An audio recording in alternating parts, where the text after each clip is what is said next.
Assalamualaikum warahmatullahi wabarakatuh.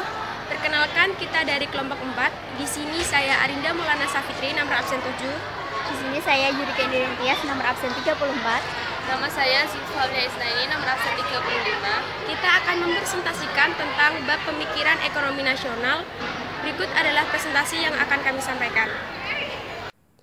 Pemikiran ekonomi pada tahun 1950-an pada umumnya merupakan upaya mengembangkan struktur perekonomian kolonial menjadi perekonomian nasional.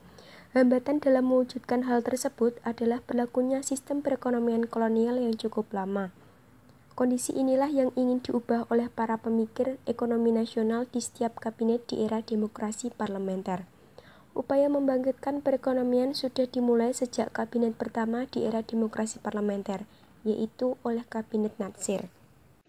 Perhatian terhadap perkembangan dan pembangunan ekonomi dicurahkan oleh Sumitro Djudjuhadikusumo. Ia berpendapat bahwa pembangunan ekonomi Indonesia pada hakikatnya adalah pembangunan ekonomi baru. Sumitro mencoba mempraktikkan pikirannya tersebut pada sektor perdagangan. Ia berpendapat bahwa pembangunan ekonomi nasional membutuhkan dukungan dari kelas ekonomi menengah pribumi yang kuat. Oleh karena itu, bangsa Indonesia harus sesegera mungkin menumbuhkan kelas pengusaha pribumi, karena pengusaha pribumi pada umumnya bermodal lemah. Oleh karena itu, pemerintah hendaknya membantu dan membimbing para pengusaha tersebut dengan bimbingan konkret dan bantuan pemberian kredit. Jika usaha ini berhasil, maka secara bertahap pengusaha pribumi akan berkembang, maju, dan tujuan mengubah struktur ekonomi kolonial di bidang perdagangan akan berhasil. Gagasan Sumitro kemudian dituangkan dalam program Kabinet Natsir dalam wujud pencanangan rencana urgensi perekonomian atau RUP yang sering disebut juga dengan Plan Sumitro. Wujud dari RUP tersebut kemudian dicanangkan program Benteng.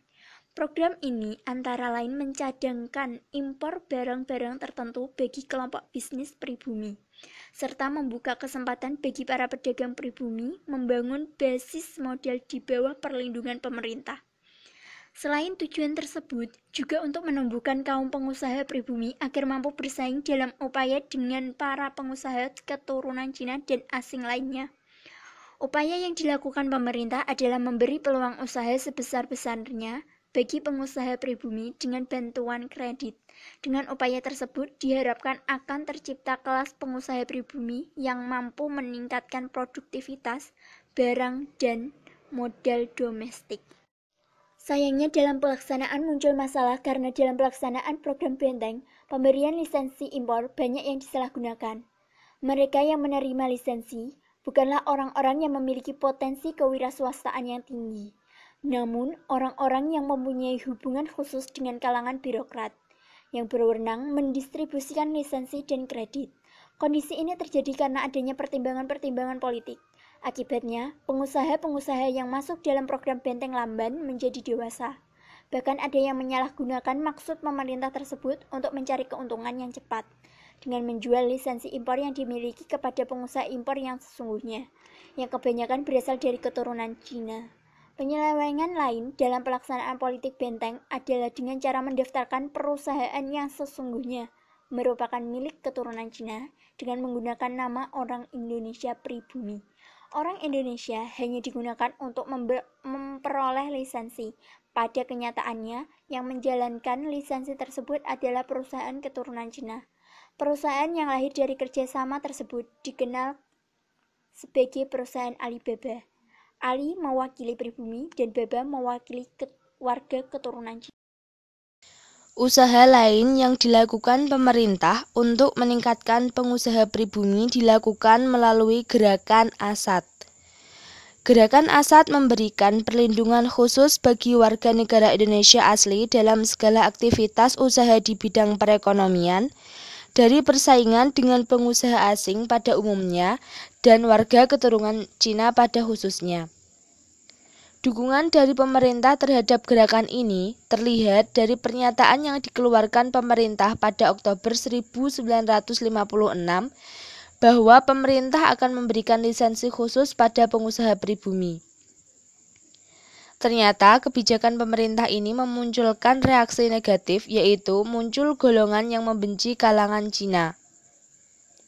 Bahkan reaksi ini sampai menimbulkan permusuhan dan pengerusakan terhadap toko-toko dan harta benda milik masyarakat Cina, serta munculnya perkelahian antara masyarakat Cina dan masyarakat pribumi. Pemerintah selain melakukan upaya perbaikan jangka panjang, juga melakukan upaya perbaikan jangka pendek untuk menguatkan perekonomian Indonesia. Salah satunya adalah mengurangi jumlah uang yang beredar dan mengatasi defisit anggaran.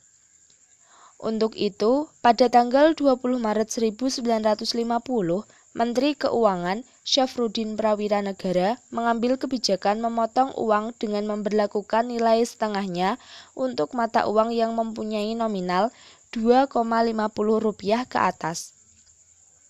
Kebijakan ini dikenal dengan istilah gunting Syafruddin. Upaya pembangunan ekonomi nasional juga diwujudkan melalui program pembangunan rencana 5 tahun yang telah disiapkan oleh Biro Perancang Nasional atau BPN. Program ini dijalankan pada masa Kabinet Ali Sastro Amijoyo II. Program pembangunan rencana 5 tahun lebih bersifat teknis dan rinci serta mencakup prioritas-prioritas proyek yang paling rendah. Juga mempunyai tujuan mendorong munculnya industri besar, munculnya perusahaan-perusahaan yang melayani kepentingan umum dan jasa pada sektor publik yang hasilnya diharapkan mampu mendorong penanaman modal dalam sektor swasta. Usaha pembangunan ekonomi nasional dijalankan dengan kebijakan nasionalisasi perusahaan-perusahaan asing yang berupa tindakan pencabutan hak milik Belanda. Pengalihan hak milik modal asing sudah dilakukan sejak pengakuan kedaulatan pada tahun 1949.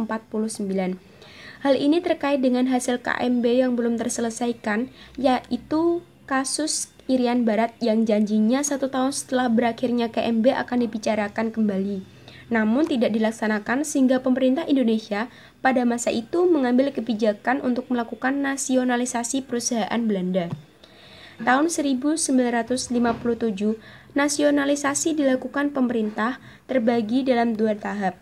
Tahap pertama, yaitu tahap pengambil alihan, penyitaan, dan penguasaan atau sering disebut dengan di bawah pengawasan.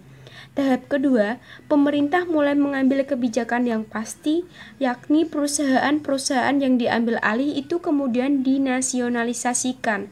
Tahap ini dimulai pada Desember tahun 1958 dengan dikeluarkannya Undang-Undang tentang Nasionalisasi Perusahaan-Perusahaan milik Belanda di Indonesia.